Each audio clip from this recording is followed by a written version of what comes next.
Hi everyone and welcome to today's video. Today I'm doing a sort of an unboxing. I've had a bit of a look in here already and opened it up. I wanted just to make sure that a couple of the things were right. But this is a box I got today, FedExed from Appelboom in the Netherlands. This is stuff that I have purchased and I think that this is probably one of those boxes that I am going to remember getting for a very long time. There is one particular pen in here that I have been wanting to get for 2 years, never been able to justify getting, and just over a week ago I found myself in the position to be able to justify getting it this once, so I did. Okay, let's have a look. So Appelboom packaged everything really nicely and it's all really well done. Always, never any complaints there. Here we have the envelope with the thank you for shopping with us sort of stuff, a few little bits and pieces. It's always good. The little treat. I have no idea how to say strip waffle, yes, but always nice. Okay, and then some bubble wrap. Now, what I'm going to do is I'll go through each sort of thing as I get to it, and then show the main event at the end. So it's attached itself to the bubble wrap. Oh, sorry for the noise. Okay, so I'll just slice this open. This is another recent purchase. It's the Kaiser Vanguard Kala knife. Nice sort of knife. I've got it on mass drop. Really great price. I'm going to get this sort of nicely sharpened soon. And yeah, quite a nice knife. I'm starting to get a few knives. I don't think I'll ever end up doing knife reviews, but they're nice sort of things to have and play with, and if you're responsible with them. So in here I have 3 Herbin mini 10mm inks, so the Verdigris, the Lidité, which is an ink I don't like but I want to do a review of, and Rosa Cyclamen, however you say that, Cyclamen Rose. So 3 little bottles of Herbin. Herbin inks don't normally appeal to me that much. I find them to be a little undersaturated, in the case of Lidité, just a little bit dry. But the colours sort of are nice and I like these little bottles. Next, as you can see, I have a Leuchtturm 1917, just plain dot journal. This is going to be, I do my bullet journaling in a traveller's notebook. It's a system that I've evolved from the normal bullet journal system, but for this channel and for a little sort of bit of research for a few things, I'm going to do a little bit of plain bullet journaling straight up as it should be done, and sort of compare the two methods after a few months of using both. It's a little bit counterproductive to use both, but for the sake of a video, so I thought I'd get a nice classic original notebook, but not the bullet journal one, just the original one. In here we have ink cartridges, which I actually use quite a bit.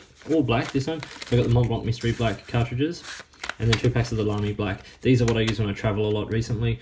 Having these on hand for my bullet journaling and things like that is really handy, and I seem to go through quite a few of them, so I thought I'd get a couple of packs just while I was buying stuff. Here we have another of the little strip buffle things. It's very cool. I like it when you get little treats like that, like the Tootsie Pop in a Goulet package and things like that.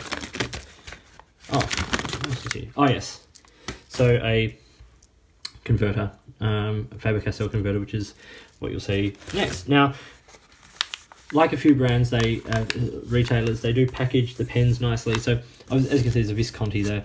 This was packaged. I just wanted to check it before I got through to this when I had time.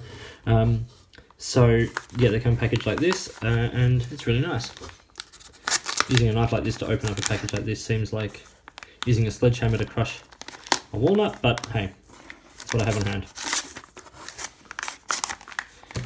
Okay. Oh, there we go. Okay. So this pen is a recent offering from Faber-Castell. Now, a lot of you will know Faber-Castell is one of my absolute favourite brands of pen. Things like TWSBI and Faber-Castell rank very, very highly. This is a relatively new Faber-Castell pen. It is the Neo, and I got it in the brushed stainless steel. It's a much smaller pen. I got it with a broad nib, and the nib looks ridiculous actually on that pen, I've got to say. Like, it's just such a big, I think it's a little bit out of proportion. But it's an interesting little pen. Clicks to post on that, so yeah, this will be an interesting one to have a play with. I'll do a review of this eventually.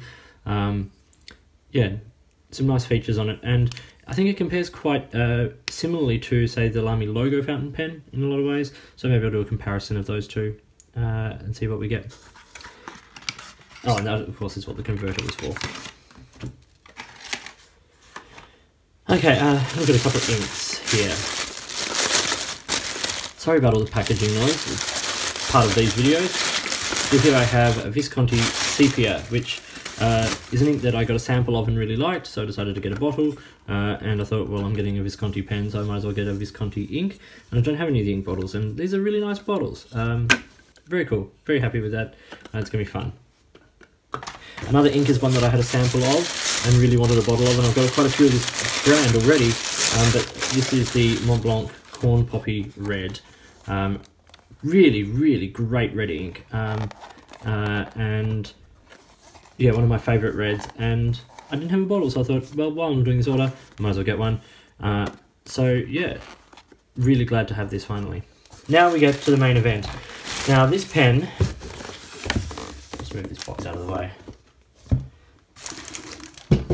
Okay, I'm going to zoom in a little bit here.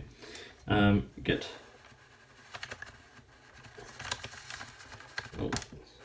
working as smoothly as I'd like. Okay, this pen is a pen that I have been wanting to get for 2 years. This was the first pen that struck me in a Grail pen sort of way. I'd wanted lots of pens, but this is one that I just could not get out of my mind. And being a bit of a nerd and all that sort of stuff, I could not get this pen eventually. So it's a Visconti. It's a standard run-of-the-mill Visconti, standard Visconti sort of box. This isn't a limited edition or anything like that. I don't have any desire for a lot of those sorts of pens, but I did have a desire, a very strong desire, for this pen. This is the Visconti Homo Sapiens Bronze Age. A lot of you will be very, very familiar with this pen. It's a well-known pen. It's a well-loved pen, and a pen that I have wanted, as I said, for at least 2 years, but couldn't justify getting until recently, and I'm so glad I have now. I have not inked this up. This is literally, like, this is the second time that box has been opened. The pen has never been out of the tray. So it feels amazing. Oh yeah, that hook and latch just feels so nice. I've tried this pen in retailers. The deal getting it from Appelboom was just too good a price deal to turn down when I wanted this pen so badly, so I did buy it from overseas as opposed to from a local retailer. But yeah, it is a pen I just wanted so badly. I got it in the medium. I did have them check the nib before they sent it out, so I'm gonna clean and flush the pen, and then I'll probably do a little video after I've inked it for the first time, just to show how it writes, simply because it's always a bit of a point of contention with these pens is how they will write, and I really wanted to, which is why I got them to try it, but I really want to sort of see how it goes, so I might tag that on to the end of this. But yeah, Visconti Homo Sapiens Bronze Age, I have one finally. Now I just have to start working out what my next Grail pen's going to be. If you've got interesting suggestions, let me know. Obviously, I'm familiar with a lot of the sort of the major pens that are floating around. I'm interested in things like the Sailor King of pens or a Pelikan M1000. Not so interested in a lot of the Mont Blanc pens, but there's a number of very nice. Some of the classic pens or the Arco pens that are floating around, of course, are really lovely. Nothing really jumping out just yet, but actually there is one Mont Blanc, the JFK. Yeah, I do like that pen, the JFK fountain pen from Mont Blanc. That's a beautiful looking pen, but a little out of my price range, as was this. So I'm glad that I've had the opportunity to get one, and I can't wait to start using it. So here is the pen. I have flushed it and cleaned it and inked it with Diamine Oxford Blue. I thought I'd just sort of slip this little writing sample in here as opposed to just at the end of the video. And I thought I'd just, write just a couple of words just so you can see just how sort of nice and smooth and wet this nib is. So it's a Visconti Homo Sapiens, but it's incredibly wet. And it's smooth and it's quite broad. It's everything I wanted it to be. I hope you found this video interesting. If you did, please give it a thumbs up and subscribe to the channel and hit the notifications button if you want to stay up to date with the videos that I produce. Please feel free to get in touch if you've got anything that you, as I said, that pens you want me think I should look at as potential grail pens or anything like that. You can get in touch with me on any of the platforms listed below and all of that stuff. If you've got any ways you'd like to support the channel, get in touch. I'd love to hear from you and discuss what we can do. In the meantime, enjoy your pens, enjoy writing, and I'll talk to you later.